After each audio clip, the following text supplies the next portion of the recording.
বিশ্ব ইজতেমার ময়দান থেকে এই মুহূর্তে আমরা সরাসরি লাইভ রয়েছে এসএসটিভি পাবলিকের মাধ্যমে। দেখতে পাচ্ছেন যে হুগলি জেলার দাঁতপুর থানার অন্তর্গত পুইনানে যে বিশ্ব ইজতেমা হতে চলেছে 2026 জানুয়ারি মাসের 2, 3 এবং 4 তারিখ, এই 3 দিনব্যাপী যে বিশ্ব ইজতেমা হতে চলেছে সেই বিশ্ব ইজতেমার আগেই প্রস্তুতি শুরু হয়ে গেছে। আপনারা দেখেছেন 2 মাস আগেই। আজকে জুমার দিন, প্রতি জুমাতে কিন্তু এখানে প্রচুর হাজার হাজার মানুষ এখানে আসছেন। আজকে এখানে উপস্থিত হয়েছেন মন্ত্রী ফিরহাদ হাকিম, তিনি এসছেন। সেই জন্যই কিন্তু একটা মিটিং এখানে হবে। হুগলি জেলা প্রশাসন উপস্থিত আছেন এবং ধনিয়াখালীর বিধায়ক অসীমা পাত্র এখানে আছেন এবং হুগলি জেলা পরিষদের সভাধিপতি তিনিও আছেন। এছাড়াও আরও অন্যান্য অনেকে আছেন। ফুরফুরা শরীফের পীরজাদা কাসেম সিদ্দিকী রয়েছেন, নবাবিয়া মিশনের শাহিদ আকবর সাহেব রয়েছেন, হাজি সেলিম সাহেব রয়েছেন এবং এখানের যে আমির সাহেব রয়েছেন তিনি তো এখানে সব 24 ঘন্টা আছেনই। তার সঙ্গে সঙ্গে সাধারণ মানুষের উপস্থিতি দেখুন, এখনও প্রায় 1.5 মাস বাকি, তার আগেই কিন্তু এখানে হাজার হাজার মানুষ ভিড় জমাচ্ছেন, আসছেন। আজকে পবিত্র জুমার দিন, সেই জুমার দিন উপলক্ষে নামাজের জন্য এখানে প্রচুর মানুষ উপস্থিত হয়েছেন। ইতিমধ্যেই যেই নামাজ ঘরের চিত্র আপনাদেরকে দেখাচ্ছি এবং সামনে যে ময়দান রয়েছে সেই ময়দানে ইতিমধ্যেই কাজ শুরু হয়ে গেছে, প্যান্ডেলের কাজ শুরু হয়েছে।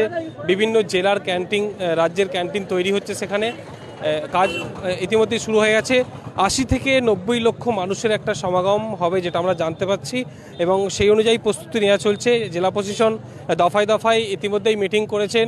ফুরফুরা শরীফের পীরজাদা কাসেম সিদ্দিকীর নেতৃত্বেও একটি মিটিং হয়েছে এবং আজকে স্বয়ং ফিরহাদ হাকিম, কলকাতা আর মেয়র এবং মন্ত্রী ফিরহাদ হাকিম তিনিও এসছেন এবং কলম পত্রিকার সম্পাদক, যিনি এই মুহূর্তে সংখ্যালঘু কমিশনের চেয়ারম্যান রয়েছেন, আহমদ হাসান ইমরান, তিনিও উপস্থিত হয়েছেন এই ইজতেমার ময়দানে। এছাড়াও আরও অন্যান্য সংখ্যালঘু লিডাররা এখানে উপস্থিত হয়েছেন। উপস্থিত হয়ে আজকে তাদের একটি প্রশাসনিক মিটিং চলছে। সেই মিটিংয়ের পরে আপনাদেরকে জানাবো যে কি আলোচনা হলো আজকে, প্রশাসনিকভাবে কি কি সহযোগিতা এখানে করা হবে, কি ব্যবস্থা এখানে নেওয়া হয়েছে। যেহেতু বিশ্ব ইজতেমা প্রায় 32 বছর পর এই হুগলিতে স্থান পেয়েছে, সেই হুগলিতে অনুষ্ঠিত হতে চলেছে বিশ্ব ইজতেমা।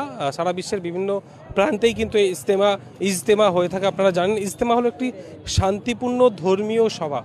মুসলমান ধর্মপ্রাণ মুসলমান মানুষরা এখানে আসেন, লক্ষ লক্ষ মানুষেরা জামায়াত হন, দিন ইসলামের আলোচনা, কোরআন হাদিসের আলোচনা, সুন্নাহ এবং মানুষের জীবনযাপন নিয়ে আলোচনা হয়। তারা কীভাবে জীবনযাপন করবেন, 3 দিনব্যাপী এই আলোচনা হবে। 80 থেকে 90 লক্ষ মানুষ এখানে আসবেন। আজই দেখতে পাচ্ছেন হাজার হাজার মানুষ, তাদের ঢল নেমেছে জুমার নামাজের পরেই কিন্তু আমরা সেই চিত্র সরাসরি দেখাচ্ছি এসএসটিভি পাবলিকের ফেসবুক লাইভে। আমি ক্যামেরা পার্সন মেহেদি হাসানের সহযোগিতায় আমি আরিফুল ইসলাম এই মুহূর্তে একেবারে পুইনানের যে ইজতেমা ময়দান, সেই ইজতেমা ময়দান থেকে সরাসরি লাইভ আপনাদেরকে দেখাচ্ছি এসএসটিভি পাবলিকের মাধ্যমে। প্রচুর দূর দূরান্ত থেকে মানুষ এসেছেন। কিছু মানুষের সঙ্গে আমরা কথা বলবো। একটু আসুন, কোথা থেকে আপনি এসেছেন? আমি চন্দনপুর থেকে এসেছি। চন্দনপুর থেকে। আজকে তো জুমার দিন, প্রচুর মানুষ। হ্যাঁ, প্রচুর মানুষ। ইনশাল্লাহ আলহামদুলিল্লাহ আরও ভিড় হবে, আরও ভিড় হবে। হ্যাঁ, কাজ তো শুরু হয়ে গেছে। কাজ চলছে এখনো অনেক বাকি। এলাকাবাসী হিসেবে কি মনে হচ্ছে আপনাদের, এই যে 80 থেকে 90 লক্ষ মানুষ জমায়েত হবে 3 দিন ব্যাপী? হ্যাঁ, ইনশাল্লাহ আরও বেশি হবে তো কম? মানে কোনো ঠিক নেই, বহুত লোক হবে। এখন তো 40 দিন বাকি আছে, 40 দিন বাকি আছে, তাই এত তাদাদ। যখন হবে তাহলে কিরম ভিড় হবে।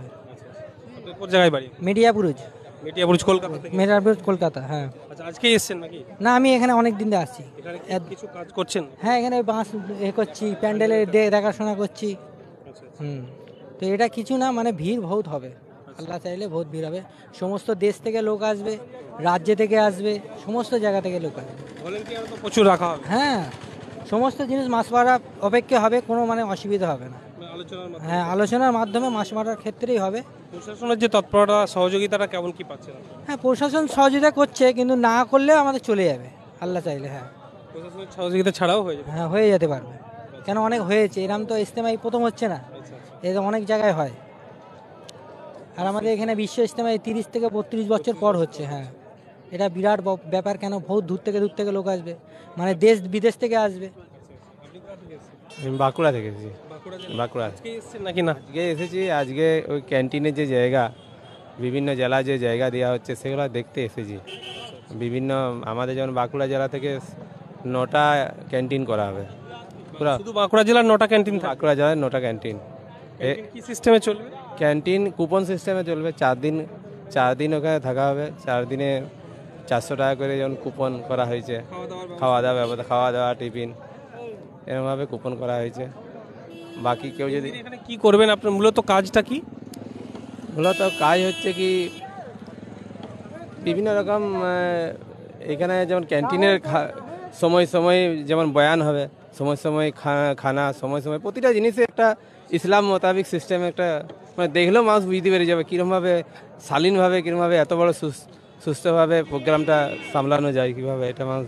মূল যে আলোচনা বা ওয়াজ যেটা হবে সেটা কিভাবে কি? মূল হচ্ছে কি মানুষ যে আজ ইসলাম থেকে দূরে যে গ্যারদের তরিকার উপরে আজ আমরা চলে যাচ্ছে, সেটাভাবে কীভাবে আল্লাহ রসুল সাল্লাল্লাহু আলাইহি ওয়াসাল্লাম যেরকমভাবে মুসলমানদের উপরে ছেড়ে দিয়ে গেছিলো, কীভাবে মেহনত করে ওই সাতার উপরে চলে আসে, এটা হচ্ছে মূল থিওরি। আপনি কোন জায়গা থেকে এসেছেন? রাজহাট, হুগলি থেকে। রাজহাট। রাজহাট, হুগলি থেকে। রাজহাট। আপনাদের এলাকাতেই তো হচ্ছে, কেমন কি মনে হচ্ছে বা কেমন লোকজন সেদিন হতে পারে? বা যেদিনকে লোকজন তো বহুত হবে, তারপরে ইনশাল্লাহ তো লোকজনের কমি থাকবে না, বহুত লোকজন আসবে, নানা নানা এ থেকে আসবে। 32 বছর পরে আপনাদের এই হুগলি জেলায় হচ্ছে, এলাকাবাসী হিসেবে কেমন লাগছে? খুব মানুষ তো খুব আনন্দ, খুব খুশিতেই আছে সব। পশ্চিমবঙ্গের মধ্যে হ্যাঁ 32 বার পর এখানে হচ্ছে। পরে আমার কুচবিহার। হ্যাঁ, আমরা চাই মাইনের জন্য আসছি, তো এইখানে 15 দিন হলো আসি, এখানে কাজ করবো, প্যান্ডেলের আল্লাহর কাজ করবো, ইবাদত করবো। 15 দিন এসেছেন আপনি? হ্যাঁ 15 দিন হলো এখানে আসার। কি করছেন, কি কাজ করছেন? ওই বাসের খেয়ে প্যান্ডেলগুলো করতেছি, হেল্প করতেছি, আল্লাহর যা যা দিবে আমাদেরকে, মানুষকে পরিষেবা দেবেন। হ্যাঁ 100 বার, এবং আল্লাহ খুশি থাকবে। হ্যাঁ ঠিক, একদম সাধারণ মানুষের কয়েকটা কথা লাইভ আপনাদেরকে শোনালাম, দেখতে পেলেন যে তারা কিভাবে আগে থেকেই মেহনত করছে। নবাবিয়া মিশনের সাধারণ সম্পাদক শাহিদ আকবর সাহেবও রয়েছেন। আজকে আমার জুম্মার আগেও 2টো জুম্মা পড়লাম, আজকে নিয়ে আমার প্রায় 8 থেকে 10 বার আসা হলো। মাননীয় ফিরহাদ হাকিম সাহেবের সঙ্গেই কলকাতা থেকে একসঙ্গেই আসলাম। খুবই ভালো লাগছে যে এই প্রস্তুতিটা যেভাবে মানুষ স্বতঃস্ফূর্তভাবে আগিয়ে এসেছেন, সত্যি আমাদের এটা একটা আমাদের বিশেষ করে বাংলার তথা আমাদের জেলার একদম গর্ব যে আমি হুগলি জেলার ভূমিপুত্র, এটা হুগলি জেলায় বিশ্ব ইজতেমা হবে, এটা সত্যি একদম খুব আনন্দের এবং গর্বের বিষয়। চাঁদের হাট প্রতিদিন দল মত নির্বিশেষে আমি প্রতিবারেই এসে দেখছি যে আমাদের কিছু জুজি মশলার পার্থক্য থাকলেও আমরা দল মত নির্বিশেষে সবাই এক হয়ে গেছি এই মিলন ক্ষেত্রে এসে। এটা আমাদের অতিথি রাজ্য তথা ভারতবর্ষের বাইরে থেকে যে বিশ্ব ইজতেমা সারা পৃথিবীর বিভিন্ন প্রান্ত থেকে আসবে, এই অতিথিদের আপ্যায়ন করার জন্য, এনাদের রিসিভ করার জন্য, এনাদের ভালো ব্যবস্থাপনার জন্য আজকে সকলেই এসে ঝাঁপিয়েছেন। আলহামদুলিল্লাহ খুব ভালো লাগলো। জুম্মার খুতবা জান ভরে গেল, ইমাম সাহেবের কিরাত এবং আজকে আমাদের মাইনরিটি কমিশনের চেয়ারম্যান সব একসঙ্গেই আমরা কলকাতা থেকে আসলাম, ভালো লাগছে আলহামদুলিল্লাহ। ধন্যবাদ। কন্টিনিউ আসা হবে, এখনো 40 দিন বাকি। ও তো চলবে কন্টিনিউ। আমরা এরপরে আর 1 সপ্তাহ 10 দিন পরে আমার একটু অ্যাডমিশনের চাপ আছে, আমরা একটা দিন করে নাইট স্টে এবার চালু করব। মানে এখন ডে টাইমে আসি চলে যায়, আবার এবার স্টে চালু করব। আর ওই সময় তো আমাদের অ্যাম্বুলেন্স থাকবে, মেডিকেল ক্যাম্প থাকবে, অনেক রকম আমাদের আলাদা করে মিশনের তরফ থেকে আলাদা ভলেন্টিয়ার থাকবে। এই সমস্ত ব্যবস্থাপনাগুলো আমরা আলাদাভাবে নিজেদের তরফ থেকে এগুলো রাখা হচ্ছে। একদম স্বেচ্ছাসেবী সংস্থাও কিন্তু প্রচুর এখানে কাজ করবে, সরকারের পক্ষ থেকে যেমন থাকবে, ইজতেমার দায়িত্বপ্রাপ্ত যারা আছে তাদের পক্ষ থেকে যেমন থাকবে, অন্যদিকে স্বেচ্ছাসেবী সংস্থা এবং নবাবিয়া মিশনও তারাও কিন্তু এখানে মেডিকেল ক্যাম্প করবে। সেটাও আমরা জানতে পারছি, খবর আছে যেটা আমাদের কাছে, যে বিভিন্ন স্বেচ্ছাসেবী সংস্থা তারা এখানে কাজ করবে। বিভিন্ন মেডিকেল ক্যাম্প থেকে শুরু করে জল বাতাসা থেকে শুরু করে বিভিন্ন খাবার দাবারের ব্যবস্থা কিন্তু স্বেচ্ছাসেবী সংস্থার পক্ষ থেকে করা হবে, এমনটাই কিন্তু আমরা জানতে পারছি। এবং দেখতে পাচ্ছেন যে এই যে সেটটা আপনারা দেখতে পাচ্ছেন, এই সেটটা কিন্তু এখানে অস্থায়ীভাবে করা হয়েছে। নামাজ ঘর, অস্থায়ী নামাজ ঘর 2 মাস আগেই কিন্তু অস্থায়ী নামাজ ঘর হয়ে গেছে, পাকাপোক্তভাবেই হয়েছে। উজুখানা হয়েছে, এখানে আরও বিভিন্ন পরিষেবা হয়েছে, যাতে করে প্রতিদিন এখানে হাজার হাজার মানুষ যারা আসছেন এবং বিভিন্ন ভলেন্টিয়ার, বিভিন্ন যারা দায়িত্বপ্রাপ্ত তারা এখানে বিভিন্ন কাজ করছেন, যে 80 থেকে 90 লক্ষ, কেউ কেউ বলছে 1 কোটি মানুষও ছাপিয়ে যাবে যারা আসছেন, তাদেরকে পরিষেবা দেওয়ার জন্য 2 থেকে আড়াই মাস আগে থেকেই প্রস্তুতি শুরু হয়ে গেছে। বিশ্ব ইজতেমা যেটা হচ্ছে বিশ্বের সবচেয়ে শান্তিপূর্ণ ধর্মীয় সভা যেটাকে বলা হয়, আপনি গুগলে সার্চ করে দেখে নিতে পারেন, বিভিন্ন সাইটে সার্চ করে দেখে নেবেন যে বিশ্ব ইজতেমা মানে কি। বিশ্ব ইজতেমা মানে হচ্ছে বিশ্বের সবচেয়ে শান্তিপূর্ণ একটি ধর্মীয় সমাবেশ। এখানে সকলেই আসেন, দলমত নির্বিশেষে সকলেই আসেন। ধর্মপ্রাণ মুসলমানরা বিশেষ করে এখানে জামায়াত করেন, হাজার হাজার লক্ষ লক্ষ মানুষ এখানে আসেন তাদের পুণ্য লাভের জন্য আসেন, ইবাদত, নামাজ, কোরআন, হাদিস, সুন্নাহ ইত্যাদি তারা আলোচনা মাসওয়ারার জন্য কিন্তু এখানে আসেন। সর্বোপরি শেষ দিন যে মোনাজাত, সেই মোনাজাতে লক্ষ লক্ষ মানুষের কান্নার আওয়াজ কিন্তু এখান থেকেই ওঠে, সেই মোনাজাতের মাধ্যম দিয়েই কিন্তু শেষ হবে।